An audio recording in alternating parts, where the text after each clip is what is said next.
12 வயதில் காணாமல் போன இயேசுவை அன்னை மரியாவும் யோசேப்பும் கண்டெடுக்கிறார்கள். இந்த மூன்றாவது ஆலயமும் கிபி 70வது நூற்றாண்டிலே ரோமையர்களால் தகர்த்தெறியப்படுகின்றது. திரைச்சிலை என்பது மக்களுக்கும் தூயகத்திற்கும் இடைப்பட்ட ஒரு பகுதி. இந்த பகுதி மக்கள் இறைவனை தரிசிப்பதற்கு தடையாக இருந்த ஒன்று. திருமுழுக்கு யோவானினுடைய பிறப்பானது முன்னறிவிக்கப்படுகின்றது.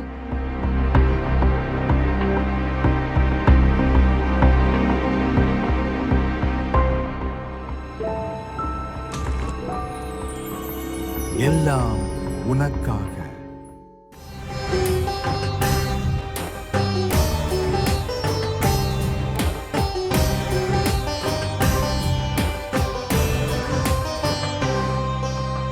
ஆயத்தமாவோம் வா, தினமாயத்தமாவோம் வா, உள்ளத்தை திறப்போம் வா, நம் சிந்தனை தெளிவோம் வா. 40 நாளில் மாற்றம் துவங்க ஆராய்ந்தறிவோம் வா. இந்த 40 நாளில் மாற்றம் துவங்க ஆராய்ந்திடுவோம் வா.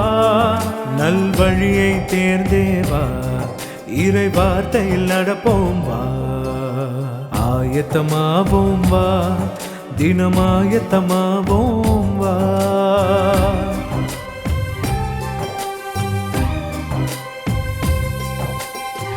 பாலஸ்தீன நாட்டின் மேற்கு பகுதியில் இருக்கின்ற மலைத்தொடரின் மைய பகுதியில் இருப்பதுதான் எருசலேம் நகரம். இந்த நகரத்தில் தாவீது ஆட்சியை ஏற்ற பிறகு உடன்படிக்கை பிழையை கொண்டு வருகின்றார். அதன் பிறகு இந்த நகரமானது இஸ்ராயல் மக்களினுடைய ஒரு முக்கியமான இடமாக மாறுகிறது. அதனால்தான் தாவீது இந்த இடத்தை ஆலயம் கட்டுவதற்காக தேர்ந்தெடுக்கின்றார். ஆபிரகாம் முதலாக பலிபீடம் கட்டிய மொரியா மலையை தேவாலயம் கட்டுவதற்காக தாவீது தேர்ந்தெடுக்கின்றார். விவிலிய பின்னணியிலே எருசலேம் தேவாலயம் என்று கூறுகின்ற பொழுது 3 ஆலயங்களை பற்றி சொல்லுவார்கள்.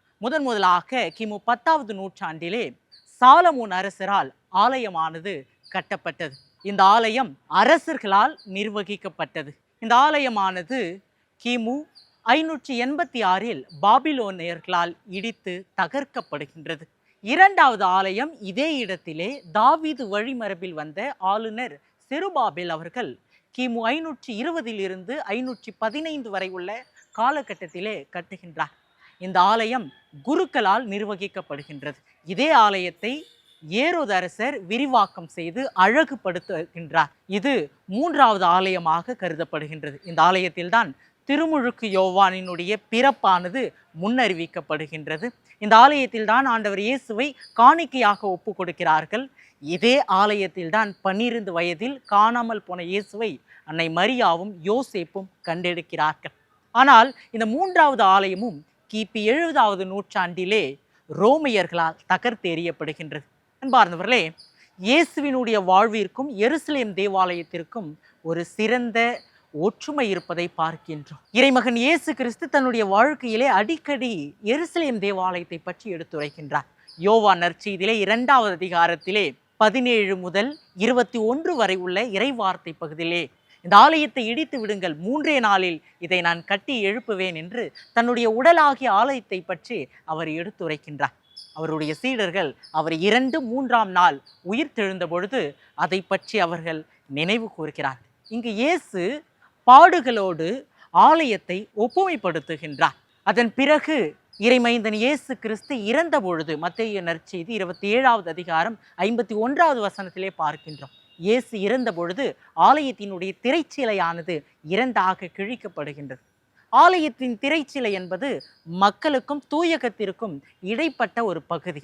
இந்த பகுதி மக்கள் இறைவனை தரிசிப்பதற்கு தடையாக இருந்த ஒன்று. அதனால்தான் இயேசுவினுடைய பாடுகள் மற்றும் இறப்பால் இந்த திரைச்சிலை கிழிக்கப்படுகிறது. மக்களும் தூயகமும் இறைவனும் ஒன்றாக இருக்கிறார்கள். அன்பார்ந்தவர்களே, இன்றைக்கு இயேசுவினுடைய பாடுகள் நாம் அனைவருமே தூய ஆவியாரின் ஆலயங்கள் என்பதை நினைவுபடுத்துகின்றது. நாம் ஒவ்வொருவருமே மனமாற்றம் பெறுவதற்கு அழைப்பு தருகின்றது. அதனால்தான் எருசலேம் தேவாலயத்தில் பாவ பலி ஒப்பு கொடுத்ததன் பதிலாக இயேசுவினுடைய கல்வாரி பலி திகழ்கின்றது. இன்றைக்கு நாம் ஒவ்வொருவருமே இறைவனுடைய ஆலயங்கள் என்பதை உணர்கின்றோமா? இன்றைக்கு நாம் ஒவ்வொருவருமே இறைப்பிரசனம் நம்முள் இருக்கின்றது. நாம் இறை பிரசன்னத்தை கொண்டிருக்கின்ற ஆலயங்கள் என்பதை உணர்கின்றோமா என்பதை சிந்தித்து பார்ப்போம். இறைவன் நம் ஒவ்வொருவரையும் ஆசீர்வதிப்பார்.